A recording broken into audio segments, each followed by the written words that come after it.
Hello అండి అందరికీ. ఈరోజు అయితే మేము పొండు మిరగాయలు, గోంగూర, టమాటా నిల్వ పచ్చడి అయితే చేసాం. ఎలా చేయాలో చూసేద్దామా?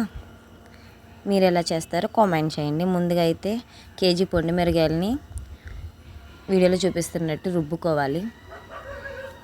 మెత్తగా రుబ్బుకోవాలి. తర్వాత చిన్నులపాయలని మిక్సీ పెట్టి పక్కన పెట్టుకోవాలి. తర్వాత మెంతుల్ని వేయించి పొడి చేసుకొని పక్కన పెట్టుకోవాలి.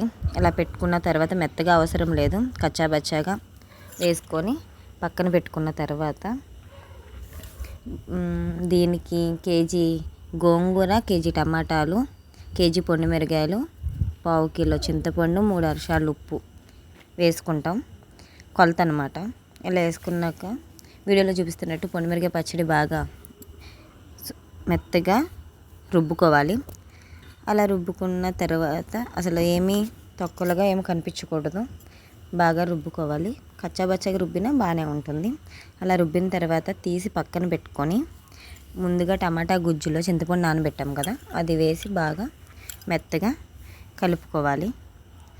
ఏమీ చింతపండు కనిపించకుండా బాగా ప్యూరీలాగా అయ్యేటట్టు వీడియోలో చూపిస్తున్న అలా మెత్తగా అయ్యేటట్టు రుబ్బుకోవాలి. రుబ్బుకున్న తర్వాత ముందుగా మనం మిక్సీ చేసుకున్న ఎల్లుల్లిపాయలు, మెంతి పొడి వేసి బాగా రుబ్బుకోవాలి కలిసేటట్టు. మెంతి పొడి వేస్తే టేస్ట్ బాగుంటుంది. బాగా రుబ్బుకున్న తర్వాత ఇప్పుడు ముందుగా రుబ్బిన పొండు మిరగాయ పచ్చడిని కూడా వేసి మళ్ళీ ఒకసారి రుబ్బుకోవాలి కలిసేటట్టు. ఇలా రుబ్బుకున్నాక కేజీ గోంగూరని బాగా శుభ్రం చేసుకొని సన్నగా తరుక్కొని పక్కన పెట్టుకోవాలి. ఊరితే బాగుండిద్ది. ఈ రెండు కలిసిన తర్వాత రుబ్బుకోవాలి. రోట్లో అయితేనే టేస్ట్ బాగుంటుంది. ఇప్పుడు అందరూ గ్రైండర్కి ఇస్తున్నారు కదా, కానీ ఇలా ఒకసారి ట్రై చేయండి, బాగుంటుంది. గోంగూర శుభ్రంగా సన్నగా తరుక్కున్న గోంగూరని ముందుగా రుబ్బుకున్న పొండు మిరగాయ దాంట్లో వేసి బాగా మెత్తగా రుబ్బుకోవాలి.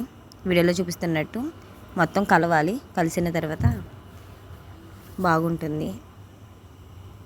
వీడియోలో చూపిస్తున్నట్టు మొత్తం కలిసిన తర్వాత ఒక ఎయిర్ టైట్ కంటైనర్ డబ్బాలోకి స్టోర్ చేసుకుంటే 2-3 మళ్ళీ 1 ఇయర్ దాకా ఎక్కడికి పోదు, బాగుంటుంది. తడి చేతులు తగలకుండా.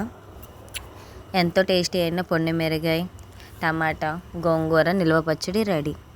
నచ్చితే లైక్ చేయండి, కామెంట్ చేయండి, సబ్స్క్రైబ్ చేసుకోండి.